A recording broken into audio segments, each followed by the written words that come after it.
형님들, 여기 주식 하나를 산 형님이 있다고 해볼게요. 회사도 멀쩡해 보이고 실적도 나쁘지 않고 특별한 악재 뉴스도 없어서 별 걱정 없이 들고 있었어요. 그런데 어느 날 아침 장을 열어봤더니 이 종목이 갑자기 10% 넘게 빠져 있는 겁니다. 뉴스를 아무리 뒤져봐도 회사에 무슨 사고가 난 것도 아니고 실적이 갑자기 박살난 것도 아니고 시장 전체가 무너진 것도 아니에요. 그런데 이상하게 내 종목만 피를 철철 흘리고 있는 거죠. 이럴 때 정말 답답하잖아요. 대체 아무 일도 없는데 왜 빠지는 거야? 이런 생각부터 드실 겁니다. 그런데 형님들, 주가가 빠지는 이유가 꼭 실적 악화나 악재 뉴스에만 있는 건 아니에요. 회사 자체에는 별 문제가 없어 보여도 주식 수가 늘어나거나 앞으로 시장에 쏟아질 물량이 생기면 주가는 충분히 흔들릴 수 있거든요. 오늘은 바로 그 대표적인 두 가지를 말씀드릴 겁니다. 유상증자와 전환사채예요. 뉴스에서 정말 자주 보셨을 텐데 막상 정확히 어떤 구조인지 그리고 왜 내 주식에 영향을 주는지 제대로 알고 계신 분은 많지 않아요. 오늘 이야기만 끝까지 들어보시면 유상증자 공시가 떴을 때 무조건 겁부터 먹어야 하는지, 전환사채 물량이 왜 시한폭탄이라고 불리는지,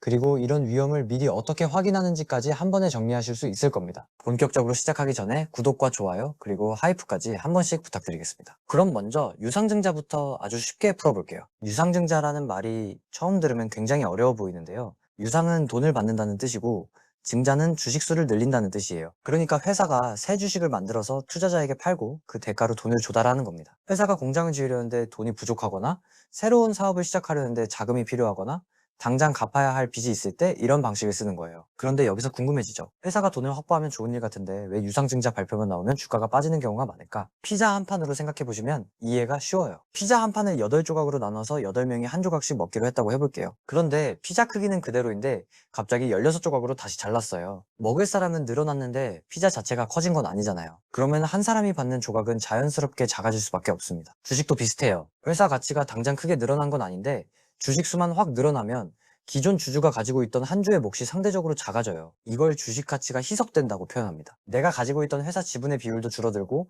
한 주가 누리던 이익의 몫도 작아질 수 있으니까 시장이 먼저 부담을 느끼는 거예요. 그래서 유상증자 발표가 나오면 투자자들이 일단 경계부터 하는 겁니다. 하지만 형님들, 여기서 유상증자는 무조건 악재라고 외우시면 안 돼요. 유상증자도 어떤 방식으로 누구에게 주식을 주는지, 그리고 마련한 돈을 어디에 쓰는지에 따라 의미가 완전히 달라지거든요. 유상증자는 보통 주주배정, 일반 공모, 제3자 배정으로 나눠서 볼 수 있어요. 먼저 주주배정 방식은 기존 주주들에게 새 주식을 우선적으로 살 수 있는 권리를 주는 방식입니다. 형님이 이미 그 회사 주주라면 일정한 비율에 따라 신주를 좀 더 낮은 가격으로 살 수 있는 기회를 받는 거예요. 물론 신주가 늘어나는 부담 자체는 있지만 기존 주주가 참여해서 지분 희석을 어느 정도 막을 수 있다는 점에서는 그나마 낫다고 볼 수 있어요. 다음은 일반 공모 방식입니다. 이건 기존 주주뿐 아니라 불특정 다수 투자자에게 새 주식을 파는 방식이에요. 시장에 새 물량이 넓게 풀리는 만큼 기존 주주 입장에서는 희석 부담을 더 크게 느낄 수 있습니다. 그리고 세 번째가 제3자 배정 방식이에요. 이건 특정한 투자자나 기업을 정해서 그쪽에만 새 주식을 주는 겁니다. 제3자 배정은 누구에게 배정하느냐가 정말 중요해요. 예를 들어 업계에서 이름만 들어도 아는 대기업이나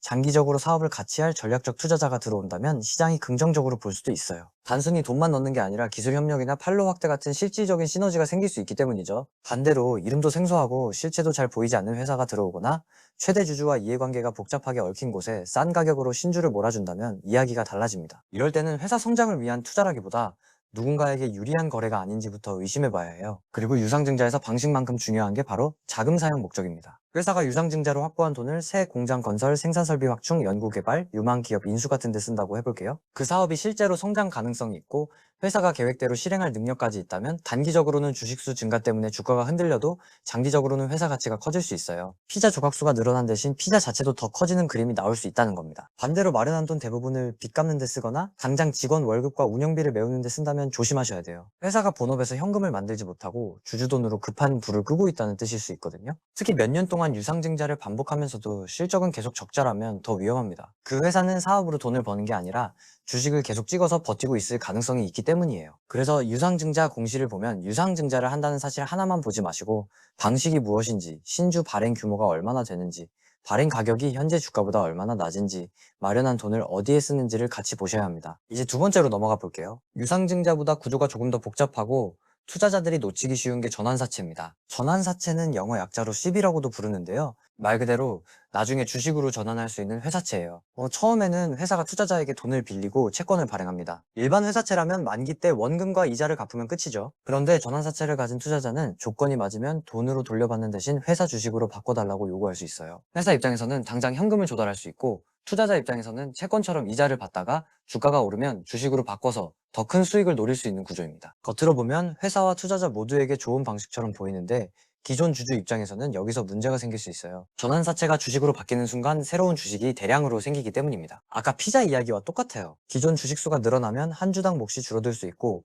새로 주식을 받은 투자자가 시장에서 물량을 팔면 주가에 매도 압력이 생겨요. 전환사채가 유상증자보다 더 까다로운 이유는 당장 발행 시점에 주식이 늘어나는 게 아니라 나중에 전환 청구가 들어오는 순간 물량이 튀어나온다는 데 있습니다. 몇 달 전이나 몇 년 전에 발행한 전환사채가 어느 날 갑자기 주식으로 전환될 수 있다는 거예요. 그래서 투자자가 예전에 나온 공시를 보지 않았다면 왜 갑자기 물량이 쏟아지는지 이유조차 모를 수 있습니다. 이제 숫자를 넣어서 쉽게 설명해 볼게요. 어떤 회사가 전환 가격 5,000원으로 전환사채를 발행했다고 해보죠. 그런데 이후 주가가 1만 원까지 올랐습니다. 전환사채를 가진 투자자는 5,000원 기준으로 주식을 받아서 시장에서 만 원에 팔 수 있어요. 세금과 비용을 빼더라도 상당한 차익이 생기겠죠? 그러니 주가가 전환 가격보다 높아질수록 전환 청구가 들어올 가능성이 커지고 전환된 주식이 시장에 대량으로 나올 가능성도 커집니다. 이렇게 앞으로 쏟아질 수 있는 잠재적인 매도 물량을 오버행이라고 해요. 말 그대로 주가 머리 위에 매물 폭탄이 걸려있는 상태입니다. 회사 실적이나 사업 전망에 특별한 변화가 없어도 오버행 우려만으로 주가가 눌릴 수 있고 실제 전환 물량이 나오기 시작하면 매도 압력이 더 커질 수 있어요. 그런데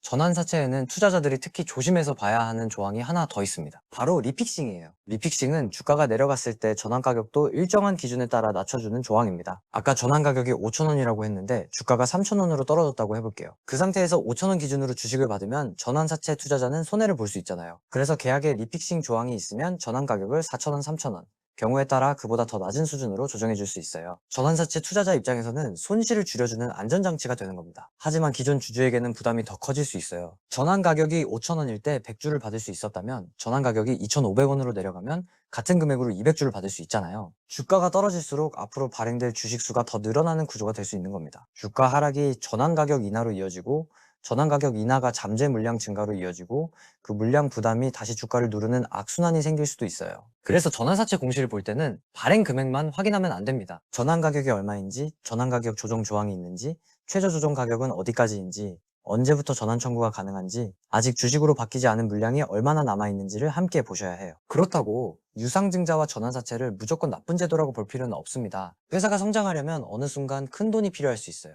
좋은 수주를 따는데 생산 설비가 부족하거나 기술 개발 기회가 왔는데 당장 현금이 모자란다면 외부에서 자금을 조달하는 건 정상적인 경영활동입니다. 은행 대출보다 유상증자나 전환사채가 회사에 더 유리할 때도 있고요. 특히 아직 이익은 작지만 성장 가능성이 큰 회사라면 미래를 위해 먼저 투자해야 할 수도 있잖아요. 결국 중요한 건 돈을 조달했다는 사실이 아니라 왜 조달했는지, 누구에게 어떤 조건으로 줬는지, 그리고 그 돈으로 회사 가치가 실제로 커질 수 있는지를 보는 겁니다. 문제는 본업에서 돈을 벌지 못하는 회사가 빚을 막으려고 계속 전환사채를 발행하거나 특정 투자자에게 지나치게 유리한 조건을 주거나 확보한 돈의 사용처가 계속 바뀌는 경우예요. 이런 회사는 주주가 회사 성장의 동반자가 아니라 계속 돈을 대주는 자금줄이 될 수 있습니다. 그럼 형님들이 이런 폭탄을 미리 피하려면 뭘 봐야 할까요? 실제로 확인할 수 있는 방법을 4가지로 정리해 볼게요. 첫 번째는 금융감독원 전자공시 시스템 다트를 직접 확인하는 겁니다. 관심 있는 회사 이름을 검색하면 과거에 유상증자를 몇 번 했는지, 전환사채를 얼마나 발행했는지, 전환 청구가 얼마나 들어왔는지까지 대부분 확인할 수 있어요. 특히 전환사채를 반복해서 발행한 회사는 아직 시장에 나오지 않은 잠재 물량이 많을 수 있으니까 더 꼼꼼히 봐야 합니다. 전자공시에서 회사 이름을 검색한 뒤 유상증자 결정, 전환사채권 발행 결정, 전환 청구권 행사 같은 제목을 찾아보시면 돼요. 두 번째는 자금 조달을 너무 자주 하는 회사를 경계하는 겁니다. 한 번에 유상증자나 전환사채만 보고 회사를 나쁘다고 단정할 수는 없어요. 그런데 몇 달에 한 번씩 계속 새 주식을 찍고 전환사채를 발행하고 또 다른 자금 조달을 반복한다면 문제가 다릅니다. 본업에서 현금을 만들지 못하고 외부 자금으로만 회사를 유지하고 있을 가능성이 있거든요. 특히 그 사이 매출과 이익은 늘지 않고 적자만 반복된다면 밑 빠진 독에 계속 물을 붓는 구조일 수 있어요. 세 번째는 돈의 사용 목적을 확인하는 겁니다. 공시를 보면 시설자금, 운영자금, 채무상환자금, 타법인, 증권 취득자금 같은 식으로 목적이 적혀 있어요. 시설 투자나 연구개발이라고 무조건 좋은 것도 아니고 채무상환이라고 무조건 나쁜 것도 아니지만 적어도 회사가 왜 돈을 마련하는지는 알 수 있습니다. 공장 증설 계획이 실제 수주와 연결되어 있는지, 연구개발이 회사의 기존 사업과 관련이 있는지, 빚을 갚은 뒤 재무구조가 얼마나 좋아지는지를 같이 봐야 해요. 공시에는 미래투자라고 적어놓고 몇 달 뒤 자금 사용 목적을 운영자금으로 바꾸는 회사도 있으니까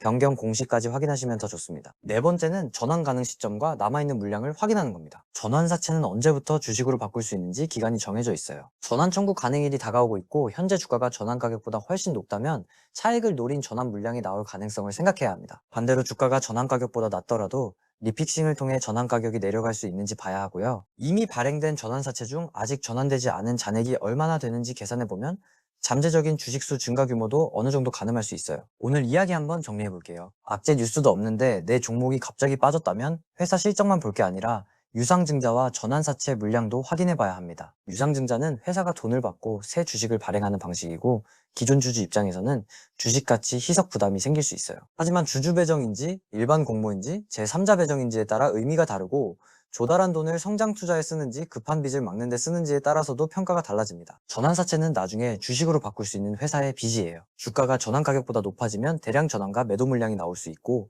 리픽싱 조항이 있으면 주가가 내려갈수록 잠재적으로 발행될 주식수가 늘어날 수도 있습니다. 그래서 형님들이 반드시 기억하셔야 할 건 4가지예요. 전자공시에서 과거 자금 조달 내역을 확인할 것, 유상증자와 전환사채를 반복하는 회사를 경계할 것, 조달한 돈을 어디에 쓰는지 확인할 것, 전환 청구 가능 시점과 남은 물량을 살펴볼 것. 이 채널 이름이 전업투자 생존기잖아요. 주식시장에서 살아남는다는 건 엄청난 종목을 한번 마치는 것만 의미하지 않습니다. 내가 미리 확인할 수 있었던 위험을 피하고 한 번의 큰 손실로 시장에서 퇴장하지 않는 게 더 중요해요. 유상증자와 전환사채는 몰래 벌어지는 일이 아닙니다. 대부분 전자공시의 날짜와 금액, 조건까지 다 공개돼 있어요. 그런데도 많은 개인 투자자들이 공시를 읽지 않고 주가가 빠진 뒤에야 이유를 찾습니다. 형님들은 이제 종목이 갑자기 흔들릴 때 무조건 겁부터 먹는 게 아니라 유상증자 공시가 있었는지, 전환사채 전환 청구가 들어왔는지, 앞으로 풀릴 물량이 남아있는지부터 확인하실 수 있잖아요. 이걸 알고 투자하는 것과 모르고 투자하는 건 정말 큰 차이가 있습니다. 오늘 이야기가 형님들 계좌를 지키는데 조금이라도 도움이 됐으면 좋겠습니다. 다음에도 시장에서 오래 살아남는데 필요한 이야기로 찾아올게요. 안녕히 계세요.